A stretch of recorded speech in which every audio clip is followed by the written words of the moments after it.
A winter of discontent. German farmers, fed up with government policy, take to the streets, making their voices heard.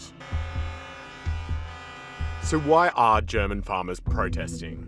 German farmers are protesting over tax increases on both agricultural vehicles, so tractors, and diesel. So for the longest time, there was a tax break on diesel for farm vehicles and so on. And farmers have essentially said, look, this is really making it difficult for us to sustain ourselves. Because not only are you increasing the taxes over the last few decades, you've made our profession more and more bureaucratic. Running a farm right now is requires two accountants. It's very complicated to get through all of those burdens of regulation, and you're putting this burden on farmers who provide good food for consumers. And right now we are in a cost of living crisis where consumers are asked in Europe to pay more and more for food, and to now also punish those who provide safe food to consumers, I think is really unfair. Basically, the reason they're protesting is because the government has planned to increase the fuel taxes and to increase the taxes on the farmers' vehicles, and so on. And this is being done. One reason that they said it's because it's going to be good for the climate, and of course, other reasons as well is because of austerity measures. So we are seeing these things happening with the government cutting down on support for the farmers, and the farmers are not very happy about it. And we've been seeing similar things happening all across Europe.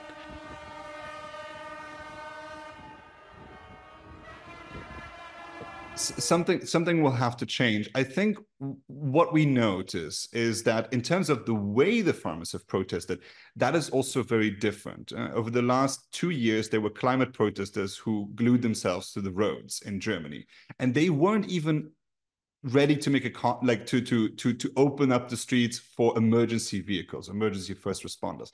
The farmers in Germany have not done that. They always make way for emergency first responders. So I think that already shows the goodwill of the farmers in the way that they protest.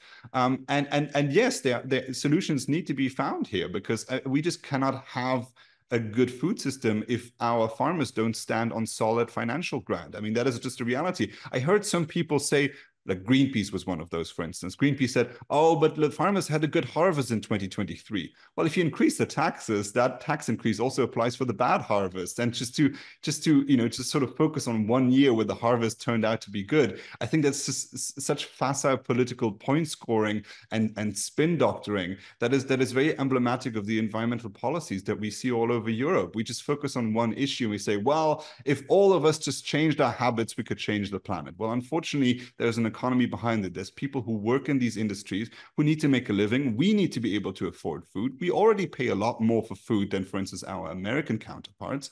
So we need an efficient agricultural system. Yes, we do need to watch out for protecting our environment, but we also need to do it in a way that doesn't bankrupt the people who've been working in this and who had family businesses running in this industry for decades, if not centuries. So I think we need to be very careful when we mess with our food system.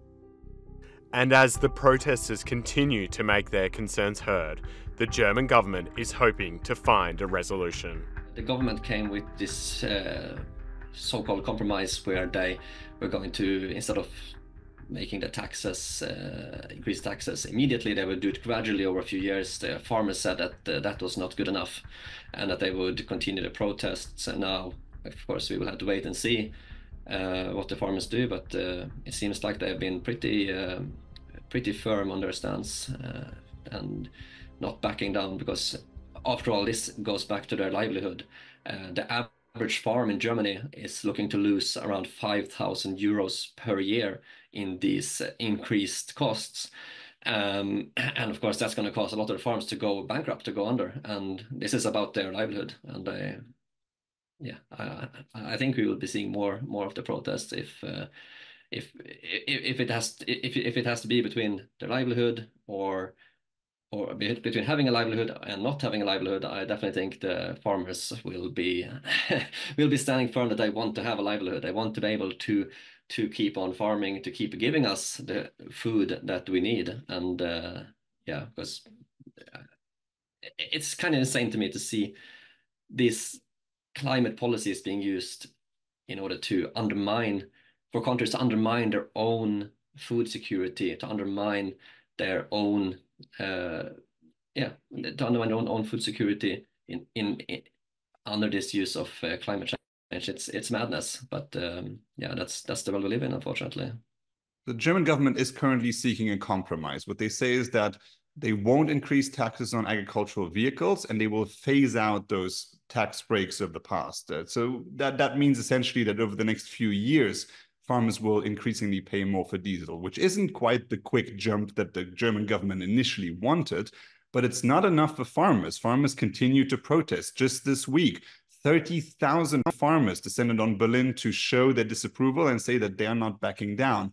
Now, it's possible that the German government will find some sort of a compromise and maybe some bureaucratic alleviation, and the finance minister has alluded to some of that, but I just don't see it happening right now. The farmers are very angry. When the finance minister spoke at their protest, he was booed. He could barely say a word. So I think it's just very telling that the mood is really not looking out for compromise right now, and I can totally understand why the farmers are upset.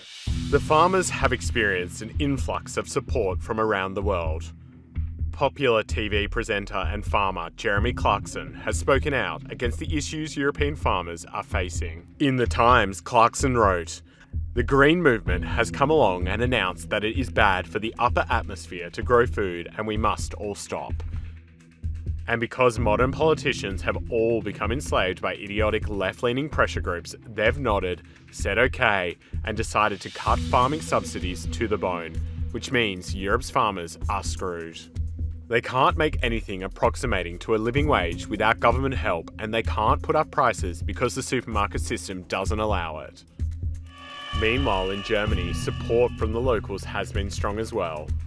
That is the most fascinating thing, because despite the farmers having blocked roadways across the country, 80% of Germans who have no affiliation with the agricultural sector in polling say that they support the farmers right now.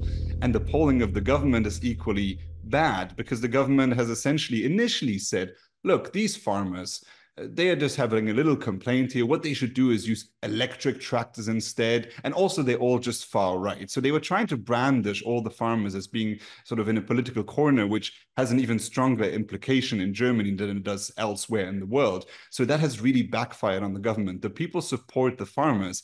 And that is very similar to what we've seen in the Netherlands before. Polls lately, there is one party in Germany, the right-wing Alternative for Deutschland, the AfD party. They have been supporting the farmers, and it seems like they've been gaining in the polls recently as well. If that's just because of the farmers' cause or if there's other things as well, that's difficult to say. But definitely, I saw a poll came out recently from Germany saying that 69% of the German people actually support the farmers. And we've seen videos where firefighters, people have been lining the streets, cheering on the farmers as they've been rolling in with their tractors on the streets. So it definitely seems to be a large support from the people for the farmers, for sure. In 2023, Dutch farmers took to the streets to object to extreme climate goals. These farmers fought back and formed the Farmers' Party, which became a new powerhouse in the Netherlands Parliament. This political implication in Netherlands is creating concern for the current German government.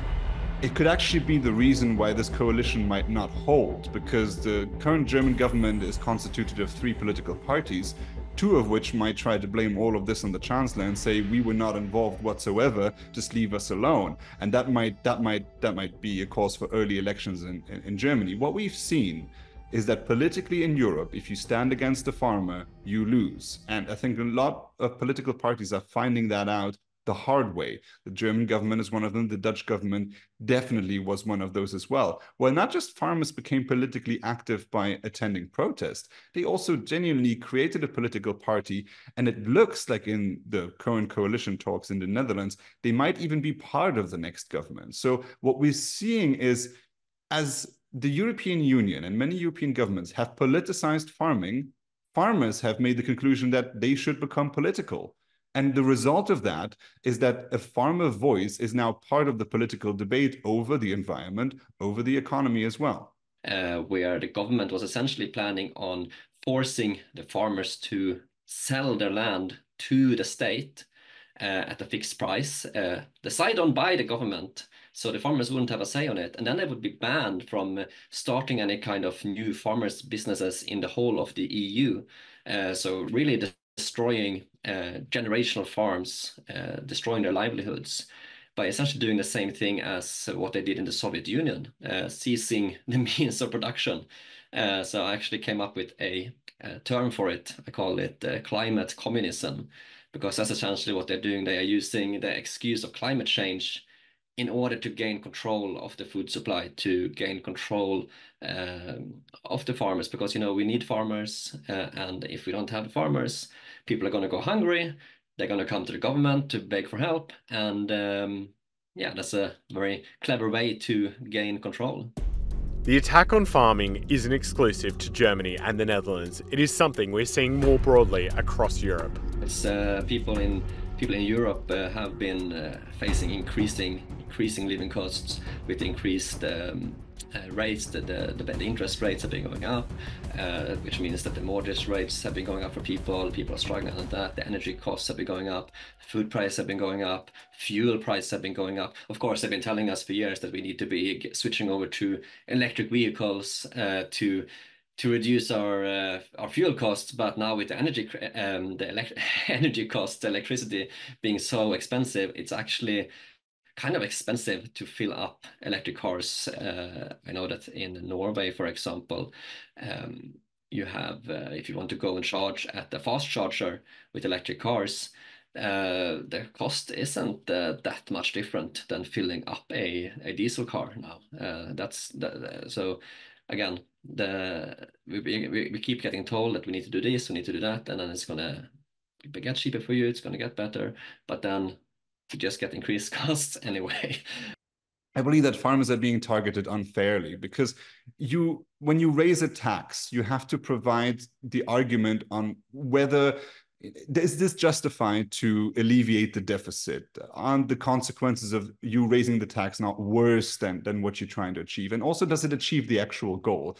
And then, both of these questions can't be answered with yes by the German government right now. I mean, just saying use an electric tractor, which costs up to double the amount of one regular tractor, and that in many cases might not even be reaching the end of your field because by virtue of the battery life not being long enough, and also Germany having amongst the highest electricity prices, this is just not a viable alternative. What are farmers supposed to do? Do you want to go back to doing all of this by hand the way our ancestors did? Like, it's just not viable. If you want to make good environmental policy, you at least need to provide people with the alternative of what they should use instead. And then to be surprised that farmers who have lower yields because we've over-regulated them, that now that when you raise their taxes, out of desperation, they hit to the streets and they're very loud and they shout you down. Well, that's part of the political process. How are you surprised? You really have to enclose yourself as a politician in a bubble if you think that you can mess with farmers and then not find out the hard way. The farmer protests come as the World Economic Forum meets again in Switzerland. In order to control the people, a very good way to do that is to control the food, to control the food supply. And of course, we all heard Klaus Schwab and the World Economic Forum talk about eating the insects and own nothing and be happy. And that's all. And it all plays into this Agenda 2030 as well, because if you followed the farmers' protest in the Netherlands, one of the big reasons that the government was doing this, planning to force the farmers to sell their land to the state, was to meet the climate emissions goals for 2030. And we've been seeing the same thing happening in Ireland as well, where they are talking about potentially slaughtering several 100,000 cows in order to reduce the emissions. And again, it goes back to the 2030 climate goals. And of course, you can go a lot deeper into that as well. Bill Gates, he has been funding the global goals outlined in the Agenda 2030 with billions of dollars. It's a whole thing you can do a big study on. But yeah, I think it all goes down to that, as we have seen over the last couple of years, we have seen a huge transfer of wealth from the poor people, from the regular people to the rich elites. We have seen a large transfer of power and control as well to the rich people, to the elites, as we saw during the pandemic, for example. And I think this is a continuation of that. I think that is what we're seeing. That's really going on in the background here. But for now, in Germany, until the government comes to the table, the protests are expected to continue. I mean, they've already watered down their proposal. It's not enough for the farmers. I think they're right in their assessment that they should continue protesting. But ultimately, it all depends on what the German government will do. Will it look at the polling numbers and say, okay, we have to drop all of this. Let's find a different way of raising revenue, or maybe cutting spending. That might be a good idea for the German government also. It's really dependent on them. The farmers have made it very clear. We're not out here to annoy anyone or to make anyone get late to work. We're just trying to prove our point that we are part of a food system that is vitally important for the economy and for consumers. And we want those proposals to be taken off the table. I think they're ready for compromise, but all of that is now in the court of the German government. The increase in price for the farmers is going to go on to the rest of people. We're already seeing very high inflation in Europe at the moment, with food prices skyrocketing because of the energy crisis that we've been seeing over the last few years.